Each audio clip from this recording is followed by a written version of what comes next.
जबलपुर की बिगड़ी यातायात व्यवस्था को पटरी पर लाने के लिए प्रशासनिक अमला सख्ती बरत रहा है। सड़कों के किनारे जमे अतिक्रमण हो या फिर सड़क के किनारे बेतरतीब खड़े वाहन, प्रशासन सख्ती से कार्रवाई कर चालकों से जुर्माना वसूल रहा है। प्रशासन की कार्रवाई को और करीब से जानने और प्रशासन की मुस्तैदी को जनता तक पहुंचाने के लिए स्वराज एक्सप्रेस के संवाददाता अरविंद दुबे ने व्यवस्थाओं का जायजा लेने के लिए सड़क पर उतरे। जबलपुर जिला प्रशासन, पुलिस प्रशासन इस समय शहर की सड़कों से यातायात व्यवस्था को दुरुस्त करने में जुटा है। सबसे बड़ी बाधा यह है कि अतिक्रमण सड़कों के किनारे है, उसे दूर किया जा रहा है, लेकिन सड़कों के किनारे लगातार वाहन भी खड़े किए जा रहे हैं। उन्हें ही सबसे पहले जब्त कर कार्रवाई की जा रही है। आप देख सकते हैं कि इस वक्त जबलपुर हॉस्पिटल के सामने जो एक आइडेंटिकल मार्क है, उसके सामने यहाँ पर कार्रवाई की जा रही है। बड़े पैमाने पर वरिष्ठ पुलिस अधिकारी सड़क पर उतरे हैं और सड़कों के किनारे जो गाड़ियां खड़ी हैं उन्हें जब्त कर लिया गया है।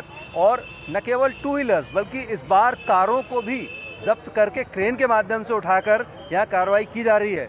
संतोष कुमार शुक्ला साहब हैं। सर, किस तरह की कार्रवाई है और ये लोगों को समझाइश देने के बाद भी क्या लोग नहीं मान रहे हैं?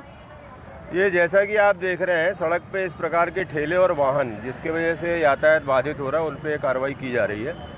लगातार समझाइश दी गई है लोगों को कि पार्किंग की उपलब्धता भले ही शहर में कम है, लेकिन अपने वाहनों को इस तरीके से पार्क करें कि सामान्य यातायात सुचारू रूप से चलता रहे। अगर इस प्रकार से कोई गाड़ियाँ, ठेला या अन्य कोई दुकानों की सामग्री जो यातायात को बाधित करेगी, उस पर सख्त कार्रवाई की जाएगी और नगर निगम भी हमारे साथ है। आरोप तो कई बार ट्रैफिक पुलिस के ऊपर ये भी लगते हैं कि आप छोटे वाहन तो उठा लेते हैं, कार्रवाई कर लेते हैं, कारों या बड़ी लग्जरी जो वाहन होते हैं उनके ऊपर कार्रवाई नहीं होती, उन चालकों के ऊपर। देखिए, वर्तमान में अपन जबलपुर हॉस्पिटल के सामने खड़े हैं, तो यहाँ ये भी देखना पड़ता है कि कोई पेशेंट है सीरियस, कोई किसी को लेके आया है। और आपने जैसा अभी देखा कि समान रूप से कारों पर भी और छोटे वाहनों पर भी कार्रवाइयाँ चल रही हैं। भारी वाहनों को लेकर भी एक अलग गाइडलाइन भी तय कर दी गई है।